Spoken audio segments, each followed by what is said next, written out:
بسم الله الرحمن الرحيم إن الحمد لله نحمده ونستعينه ونستغفره ونعوذ بالله من شرور أنفسنا ومن سيئات أعمالنا من يهده الله فلا مضل له ومن يضلل فلا هادي له وأشهد أن لا إله إلا الله وحده لا شريك له وأشهد أن محمدا عبده ورسوله. L'iman bil qadar, donc dans la croyance des gens de la sunna et du groupe, l'iman bil qadar constitue un pilier très important. D'ailleurs, c'est le 6e pilier de l'islam. Le 6e pilier de la foi, pardon. Nous avons vu que dans l'usul al-thalatha, lorsque Jibril, dans le hadith de Jibril, dans le 2e fondement, Jibril est venu questionner le prophète sallallahu alayhi wa sallam concernant la foi. Jibril lui a répondu: الإيمان أن تؤمن بالله وملائكته وكتبه ورسله واليوم الآخر وأن تؤمن بالقدر خيره وشره. Donc Jibril alayhi salam sur la forme humaine est venu voir le prophète sallallahu alayhi wa sallam, il a questionné concernant la foi. Et il lui a dit: la foi, c'est de croire en Allah subhanahu wa ta'ala, en ses anges, en ses livres, en ses messagers, au jour de la résurrection, et tu crois au destin ou à la prédestination, qu'elle soit favorable ou défavorable. Voilà la preuve concernant la croyance au destin. Donc ça, c'est la première preuve. Donc, concernant la preuve au destin. Et nous allons voir que la preuve au destin est constituée de 4 étapes. Tout d'abord, la croyance au destin, c'est un fondement parmi les 6 fondements de la foi. Donc comme cela, je viens de le citer dans Hadith Jibril. D'ailleurs, Hadith Jibril, que tout le monde connaît, comme les savants ils ont dit, ce hadith-là, il englobe tout l'islam. Car il est venu décrire les piliers de l'islam, les piliers de la foi, la bienfaisance et également les grands signes de la fin des temps. D'ailleurs, il a une histoire. Pourquoi ce hadith-là de Omar ibn al-Khattab a été rapporté ainsi? À savoir qu'à la fin de la vie des compagnons, anhum, les sectes ont apparu, tels que le Khawarij, à l'époque de Uthman ibn Affan, tels que Al-Jahmiya, tels que Al-Jabriya, Wal-Qadariya, Wal-Murji'a, Wal-Mu'tazila. Différentes sectes sont apparues, certaines plutôt que d'autres, telles que le Khawarij ou Al-Qadariya. En Irak est apparue une secte qu'on appelle Al-Qadariya. Et il y a 2 hommes qui sont venus d'Irak, qu'on appelle Yahya ibn Ya'mar et Humayd ibn Abdurrahman al-Humyari. Ils sont venus voir les compagnons radiyallahu anhum pour leur raconter une innovation qui est apparue en Irak. Et ils ont rencontré Abdullah ibn Omar. Donc ils ont rencontré le fils de Omar ibn Khattab à Médine. Et ils lui ont dit: voilà ce qui est apparu en Irak dans les cercles de sciences. Les gens disent al-amru unuf, ay musta'naf, c'est-à-dire que les choses qui étaient normalement prédestinées, ils n'avaient pas, Allah subhanahu wa ta'ala n'avait pas la connaissance de ces choses-là avant l'avènement de ces choses. C'est-à-dire qu'elles se sont produites sans qu'Allah subhanahu wa ta'ala n'en ait eu connaissance auparavant. Et donc voilà comment est apparue la secte de Al-Qadariya. Et là, Abdullah ibn Omar, qu'est-ce qu'il a dit? Il a dit: quand vous allez rencontrer ces gens-là, donc il a dit à ces 2 hommes-là, informez-les que je me désavoue d'eux. Et ils n'ont aucun lien avec moi. Et moi, je me désavoue d'eux, et eux, ils se désavouent de moi. Et il a dit: par celui qui détient Abdullah ibn Omar entre ses mains, en jurant par Allah subhanahu wa ta'ala, si l'un d'eux, c'est-à-dire de ceux qui ont dit, qu'ils ont innové dans Al-Qadar, dans le destin, en Irak, si l'un d'eux possédait l'équivalent du mont Uhud en or et qu'il le dépense dans le sentier d'Allah, Allah n'acceptera pas cet acte-là jusqu'à qu'il ait la foi au destin. Ensuite, il a cité le hadith de son père, hadith de Jibril. Il a dit, j'ai entendu mon père dire, qui a entendu le prophète sallam dire. Ensuite, il cite le hadith de Jibril. Voilà pour quelle raison le hadith de Jibril est cité. Car il a une histoire. Et ça pour venir affirmer la croyance au destin. Car cette secte qui est apparue en Irak, donc pendant la vie, à la fin de la vie des compagnons, quand Prophète sallam était mort, ils ont innové concernant le destin. Et nous allons voir qu'il y a d'autres sectes, qui sont également apparues, qui s'appellent Al-Jabriya. Donc le destin, c'est quoi exactement? Donc ça, c'était un petit préambule concernant le destin. Tout d'abord, Allah subhanahu wa ta'ala dit dans le Coran, Inna kulla shay'in khalaqnahu biqadar. Toute chose, nous l'avons créée avec une prédestination, avec son destin. Et également, dans le hadith de Jibril que je viens de mentionner, lorsqu'il a dit au prophète sallallahu alayhi wa sallam, la foi consiste à ce que tu crois au destin, qu'il soit bon ou mauvais, favorable ou défavorable. Les savants utilisent le terme de al-qadar, beaucoup se mélangent les pinceaux concernant cette notion de destin. Il y a le destin, il y a la prédestination, le libre arbitre et le décret. Certains mélangent et ne savent pas comment distinguer tout cela. Les savants, généralement, utilisent al-qadar ou al-qada, c'est-à-dire la prédestination et le décret. Donc le décret, c'est quoi? C'est le jugement. Le fait de décréter une chose, al-qada, on dit également que c'est le fait de juger d'une chose. Ou al-qadar, c'est le fait de prédestiner une chose. Donc Allah subhanahu wa ta'ala a prédestiné dans sa science, dont il a la connaissance, toute chose avant de l'avoir créée. C'est-à-dire, comme nous allons voir, les 4 étapes de la prédestination, qui sont la science, l'écriture, la volonté et la création. C'est dans cet ordre-là que les savants les ont cités. Qu'Allah subhanahu wa ta'ala savait toute chose. Ensuite, il a ordonné à la plume d'écrire la prédestination de toute chose. Et ceci avant la création des cieux et de la terre, 50 000 ans. Ensuite, dans le hadith, Allah subhanahu wa ta'ala, son trône est sur l'eau. Pour ça, comme nous l'avons vu déjà dans différentes explications, le trône d'Allah subhanahu wa ta'ala était la première chose qu'Allah subhanahu wa ta'ala a créée. Et dans le hadith, lorsque Allah, dans le hadith, le prophète sallallahu alayhi wa sallam a cité, il a créé la plume. Lorsque Allah a créé la plume, il lui a ordonné d'écrire la prédestination de chaque chose jusqu'au jour de la résurrection, et ceci 50 000 ans avant la création des cieux et de la terre. Donc les savants disent al-qada ou al-qadar. Le décret, ce qu'Allah subhanahu wa ta'ala a décrété, et le qadar, ce qu'il a prédestiné. C'est les mêmes notions que l'islam ou l'iman. L'islam et la foi. Et nous l'avons déjà vu dans les 3 fondements et dans d'autres livres que j'ai pu expliquer, c'est que l'islam et la foi, al-qada ou al-qadar, ce sont des notions qui sont intrinsèquement liées. L'islam et la foi, lorsqu'ils sont cités ensemble, chacun a une signification différente, mais lorsqu'ils sont cités séparément, la foi veut dire l'islam et l'islam veut dire la foi.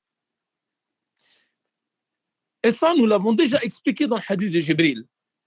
L'islam, lorsqu'il est cité avec la foi, dans le même hadith, comme ce fut le cas du hadith de Jibril, alors l'islam désigne les actes apparents, tels que la salat, la zakat, le pèlerinage, etc. Et la foi, elle désigne les actes cachés. Le fait de croire en l'invisible, le fait de croire en Allah, le fait de croire au jour du jugement dernier, au destin, etc. Et lorsqu'ils sont cités séparément, l'islam veut dire la foi et la foi veut dire l'islam. Les savants, ils ont dit Al-Qada ou Al-Qadar, c'est exactement la même chose. Le décret et la prédestination.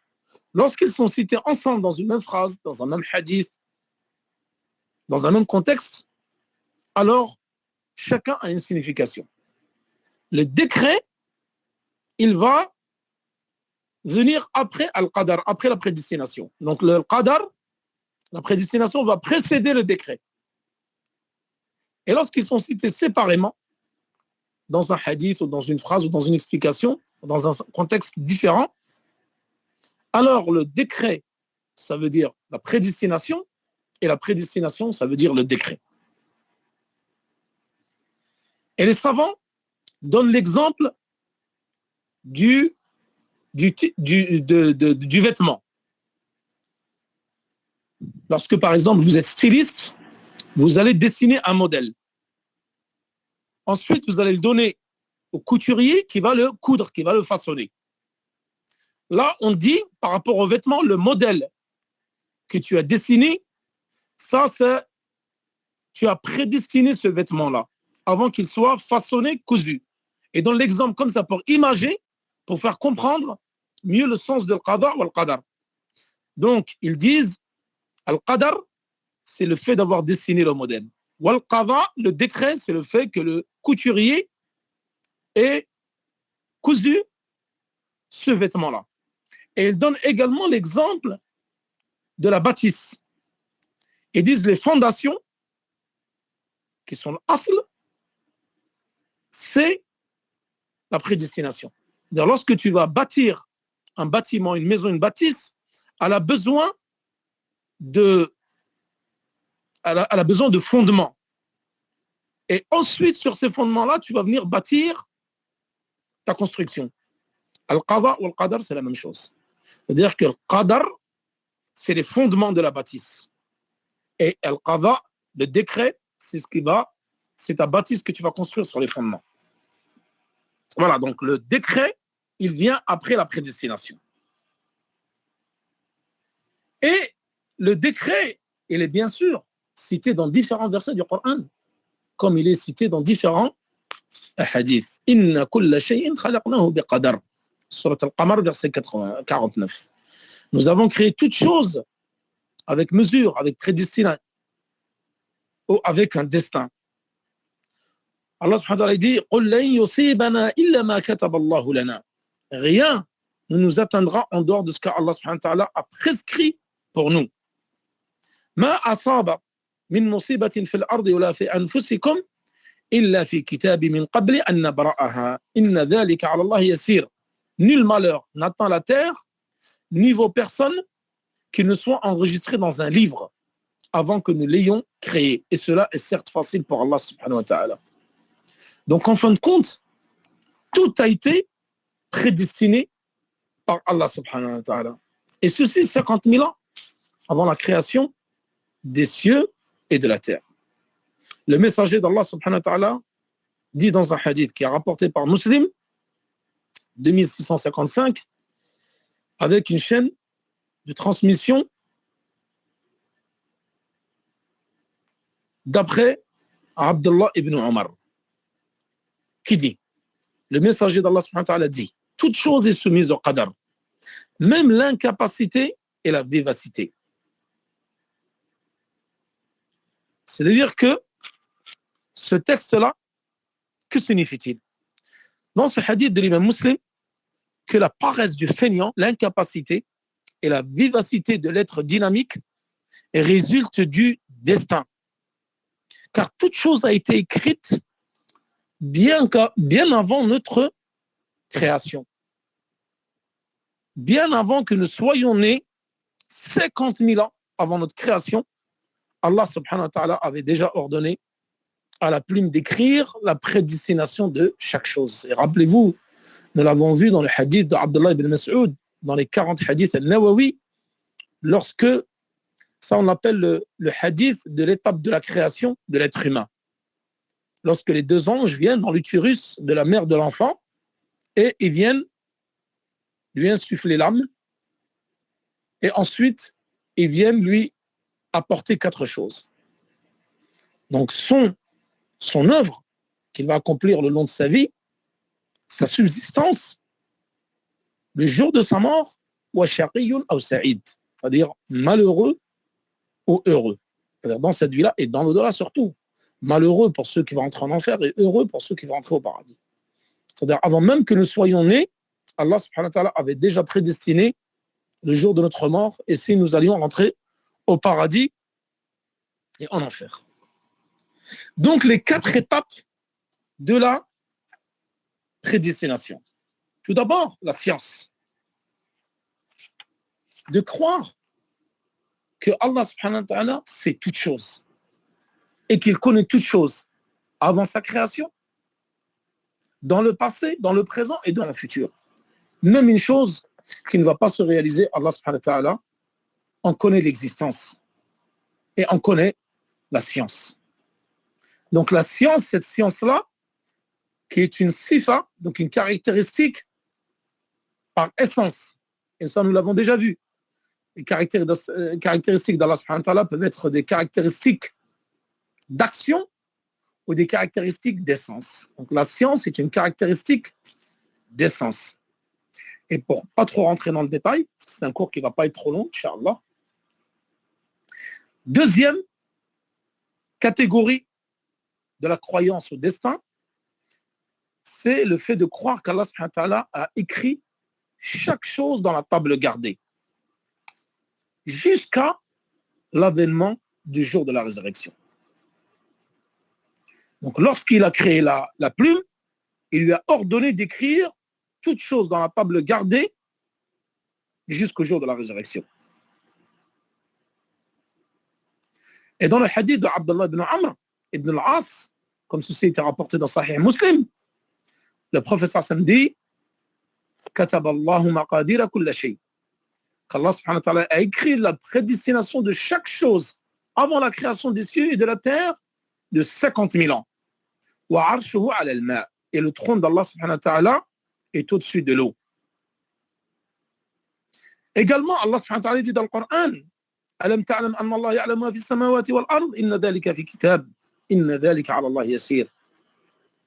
Ne sais-tu pas qu'Allah subhanahu wa ta'ala sait tout ce qu'il y a dans les cieux et dans la terre, et tout ceci a été consigné dans un livre, et cela est facile pour Allah subhanahu wa ta'ala. Ensuite, al-mashi'a, troisième étape concernant al-qadar, al-mashi'a, la volonté. Car Allah subhanahu wa ta'ala a la volonté d'avoir décrété toutes ces choses-là. Et la volonté, comme nous l'avons vu, la preuve elle est dans le Coran. وَمَا تَشَاءُونَ إِلَّا أَنْ يَشَاءَ اللَّهُ رَبُّ الْعَالَمِينَ. Et vous ne voudriez, ou vous n'aurez la capacité, la volonté que c'est Allah subhanahu wa ta'ala veut. إِنَّمَا أَمْرُهُ إِذَا أَرَادَ شَيْئًا أَنْ يَقُولَ لَهُ كُنْ فَيَكُونَ. Et lorsque Allah veut une chose, son commandement consiste à dire soit, et elle fut. وَمَا تَشَاءُونَ إِلَّا أَنْ يَشَاءَ اللَّهُ رَبُّ الْعَالَمِينَ. Mais vous pouvez vouloir que si Allah subhanahu wa ta'ala veut, le Seigneur de l'univers.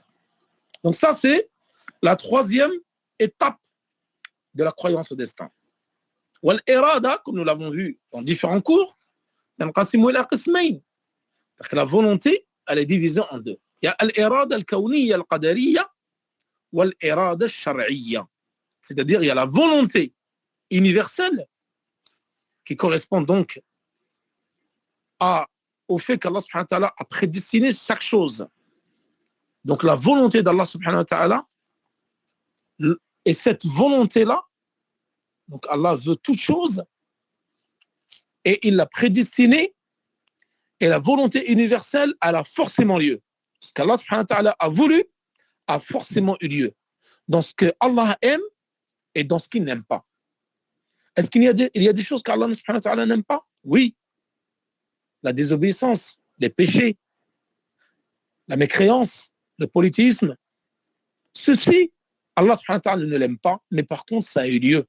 Il y a des mécréances sur terre, il y a du polythéisme, il y a des actes de désobéissance tous les jours. Allah ne les aime pas et pourtant, ils ont été décrétés. Ils ont eu lieu sur terre. Et il y a la volonté légiférée. Donc, l'irada al-kawniya, c'est ce qui rapproche de al-mashi'a, l'équivalent de al-mashi'a, la volonté. Ou l'irada al-shar'iyya, les savants disent, c'est ce qui correspond à l'amour d'Allah subhanahu wa ta'ala. C'est-à-dire que ce qu'Allah subhanahu wa ta'ala aime, c'est ce que Allah a légiféré. Et donc, la volonté légiférée, c'est la volonté qui est aimée par Allah subhanahu wa ta'ala. Allah, il aime la croyance, il aime les bonnes actions, il aime les actes d'obéissance, il aime la foi, l'islam, les mosquées, les croyants, les musulmans. Toutes ces choses-là qui sont aimées par Allah subhanahu wa ta'ala, ce sont des choses légiférées, telles que les actes d'adoration, l'islam, la foi et autres. Quatrième étape, al-khalq, la création. Le fait de croire qu'Allah subhanahu wa ta'ala a créé toutes choses. Allah ta'ala, Allahu khalaqakum wa ma ta'malun. Allah subhanahu wa ta'ala vous a créé ainsi que vos actions. Et nous allons voir que ce verset du Coran, il est une réfutation à Al-Jabriya, le secte d'Al-Jabriya qui disent que l'être humain n'a pas de volonté. Ou Al-Qadariya, également, c'est une réfutation à Al-Qadariya qui disent que la volonté de l'être humain est séparée, est indépendante de la volonté d'Allah subhanahu wa ta'ala. Et ils se sont égarés dans cela. Car Allah subhanahu wa ta'ala dit وَمَا تَشَاءُونَ إِلَّا أَنْ يَشَاءَ اللَّهُ رَبُّ الْعَالَمِينَ. Et vous ne voudriez que si Allah subhanahu wa ta'ala veut. Donc ça, c'est une preuve concrète que la volonté d'Allah subhanahu wa ta'ala est liée, ou la volonté plutôt de l'être, du serviteur, du croyant, est liée à la volonté d'Allah subhanahu wa ta'ala. Et nous ne faisons que par la volonté d'Allah subhanahu wa ta'ala. Et que nos actions, ce ne sont pas nous qui les avons créées. C'est Allah subhanahu wa ta'ala qui crée les actions et c'est nous qui faisons les actions. Et ça, nous l'avons vu dans les livres que nous avons étudiés cet été, que la création, elle est de deux types. Il y a la création avec un intermédiaire et la création sans intermédiaire. Allah subhanahu wa ta'ala a créé les cieux et la terre sans intermédiaire et il a créé Hawa, Ève, par l'intermédiaire de Adam, alayhi salam. Donc nous, nos actions sont créées par Allah subhanahu wa ta'ala, mais c'est nous qui les faisons. Et nous avons notre propre volonté. Car l'être humain, il a la volonté de faire ou de ne pas faire. Il y a des choses, par exemple, que tu fais selon ton choix, il y a des choses que tu subis. Par exemple, la maladie. Ce n'est pas toi qui choisis d'être malade. Tu subis la maladie. Mais il y a des choses, tu décides, par exemple, d'étudier, de ne pas étudier. Tu décides de boire, de ne pas boire, de manger, de ne pas manger. Donc cela, tu as une volonté. Et ça, c'est une réfutation à Al-Jabriya, qui disent que l'être humain, il est tel une plume, tel un arbre que le vent vient faire flotter à droite et à gauche, ou faire bouger les branches sans qu'elles aient de véritable volonté. Et eux, ils disent l'être humain, il est tel un arbre que le vent vient faire bouger, ou une branche, plutôt une branche, ou telle une plume que tu fais bouger comme tu veux. Et ils disent qu'en fin de compte, il n'a pas de volonté, il n'a pas de capacité. Et ça, c'est une grosse erreur dans la croyance au destin. L'être humain, bien sûr, qu'il a une volonté, il a une capacité, mais sa volonté dépend de la volonté d'Allah subhanahu wa ta'ala. Et donc ces deux sectes, Al-Jabriya, par opposition à Al-Qadariya. Donc Al-Qadariya qui sont apparus en Irak. Et donc ils disaient Al-Amru Unuf. C'est-à-dire qu'Allah subhanahu wa ta'ala n'a pas la connaissance. Il y a différents types de Qadariya. Il y a ceux qui disent qu'Allah subhanahu wa ta'ala n'a pas connaissance des événements avant leur incidence. C'est-à-dire qu'il ne connaît pas les choses avant qu'elles se produisent. Et quel mensonge et quelle mauvaise croyance que d'affirmer cela. Et Allah subhanahu wa ta'ala, c'est toute chose. Et Al-Jabriya, qui disent que la volonté des êtres humains est indépendante de la volonté d'Allah subhanahu wa ta'ala. Et donc, le Qadariya, que le prophète sallallahu alayhi wa sallam, il a dit Majous hadhihi al-umma. Donc c'est les Majous de cette communauté, les Zoroastriens de cette communauté. Et le prophète sallallahu alayhi wa sallam, dans différents hadiths, pour ne pas trop rallonger le cours, Inch'Allah, nous terminerons donc par ceci, Inch'Allah. Il dit, lorsque le destin est évoqué, taisez-vous, amsiku. Et le destin, comme les savants l'ont dit, c'est un océan sans rivage. Et celui qui rentre dans le qadar va forcément s'égarer. Lorsque le destin est évoqué, taisez-vous. Et en fin de compte, le destin, beaucoup de gens se sont égarés concernant ce concept. Le fait de croire que toute chose a été prédestinée bien avant sa création. Et que l'être humain a le libre arbitre de faire et de ne pas faire. Donc les gens se sont égarés concernant cela, tels que ces deux sectes que je viens de citer. Et le prophète sallallahu alayhi wa sallam, sa parole de dire taisez-vous, c'est-à-dire de ne pas rentrer dans le qadar, de ne pas tergiverser, de ne pas philosopher à ce propos, car dans tous les cas, tu vas t'égarer. Si tu rentres dans le qadar, tu vas forcément t'égarer. Donc voilà, de façon succincte, ce bref cours concernant la croyance au destin. Wa sallallahu ala nabina Muhammad wa ala alihi wa sahbihi wa sallam. Wallahu ta'ala a'la wa a'lam. Wassalamu alaykum wa rahmatullahi wa barakatuhu.